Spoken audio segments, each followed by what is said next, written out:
So I'm diagnosing you with keyword paralysis.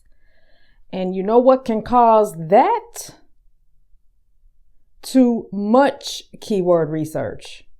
Let's talk about it.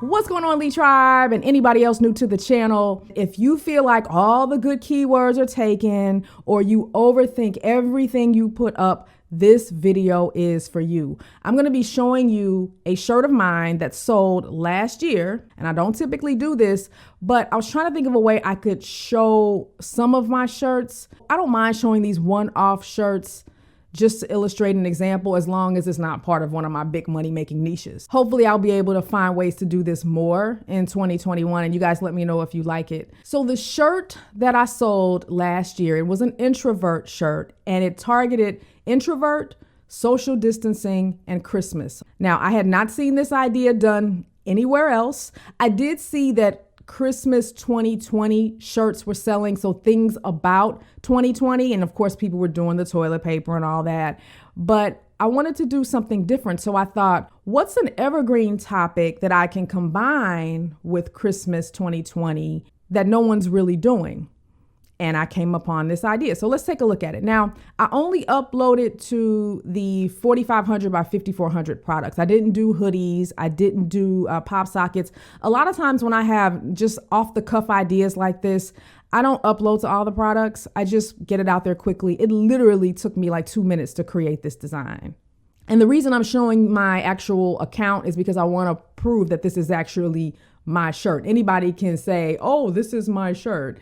So let's click the premium shirt. Now you might have noticed that it said it was uploaded September 29th, but here it says September 30th, and that's because of the processing time.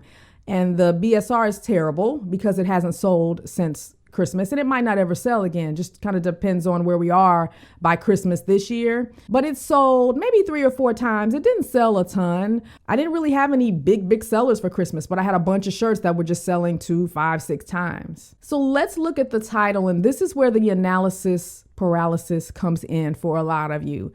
This is what you're thinking, I know, because you've left these comments. How do I know anybody is looking for funny Christmas 2020 introvert social distance shirt? You don't know, and probably no one was typing that exact title in.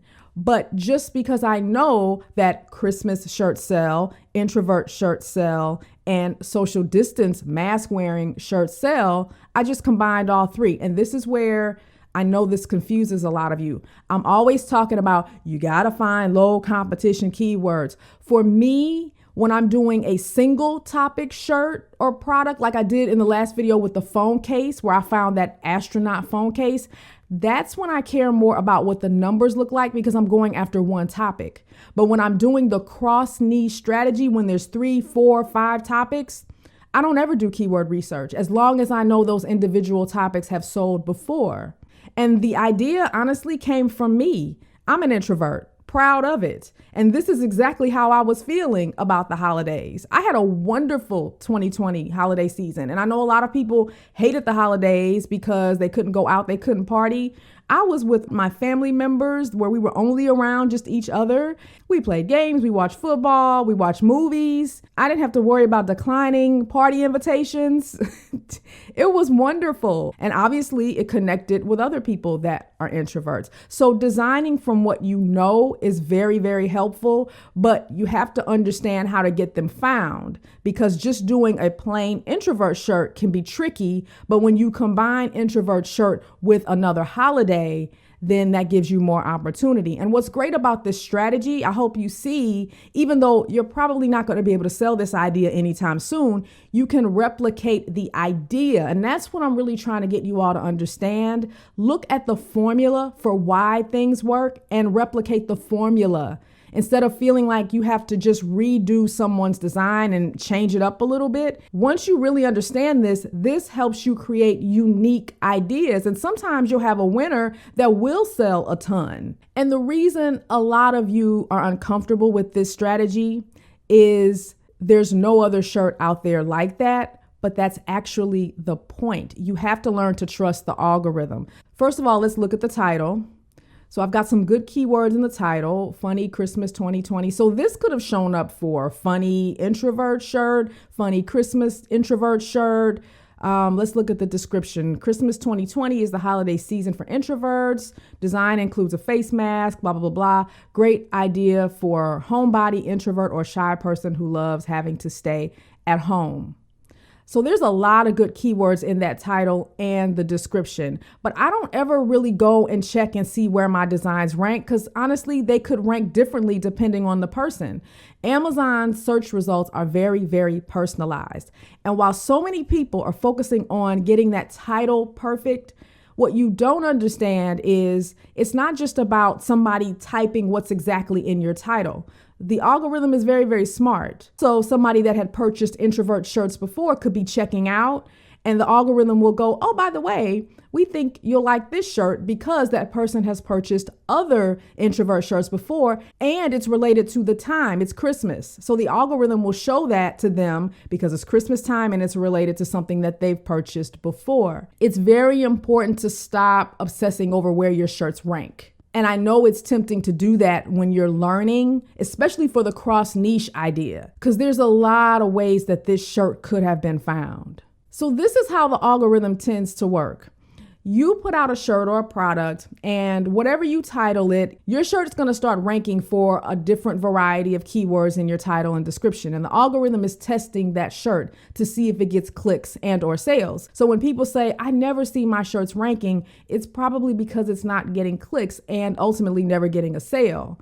But everybody's shirt gets some kind of chance to rank. So the algorithm is constantly testing. That's how the newer shirts end up getting found. So it's all about getting those clicks and ultimately sales. So the shirts that you see ranking for any given keyword, those are the shirts that tend or products that tend to convert. Amazon's algorithm is super, super smart. And it's much better than RedBubble's algorithm. Let's talk about that for a second. RedBubble's algorithm is flawed, and that's why the tag spamming thing is such an issue. They put too much weight into the tags instead of the conversions. So if they would stop allowing shirts that aren't getting sales and probably even clicks to rank, this tag spamming issue would not be a problem. All RedBubble has to do is make that tweak, and it'll help cure that tag spamming problem that they're currently having. Most search engines work like Amazon with print on demand. It's all about getting those clicks and the conversions. And you never know the combo of keywords that your design is actually getting found for or where the person is seeing the shirt. It could be during the checkout process. So when you understand this, you don't stress out so much about keywords. You just have the general concept. You know, Christmas shirts are selling or Valentine's Day shirts are selling, right? You know that masks are selling. So let's combine this idea and go for it and don't overthink it. Here's a Valentine's Day shirt that uses this same strategy. And I about fell out my chair when I saw this. Are we still dabbing? We are still dabbing in 2021. But it's the same concept, you guys. Dabbing, which is more of the evergreen, was more of a trend, not really evergreen. But you got Valentine's Day, you've got masks, you've got toilet paper, hand sanitizers, a whole bunch of stuff going on here. So this person took a trend, a holiday, and what's going on in the world and combined it. And whoever did this shirt first, I doubt the person went and did individual searches for hand sanitizer, toilet paper, dabbing. There's no need to. They just combined all of it, trusting that the algorithm can find it. Here's another example of a t-shirt where I typed in, I love meat shirt, and this shirt right here showed up on the first page. Do you see the words, I love meat in the title?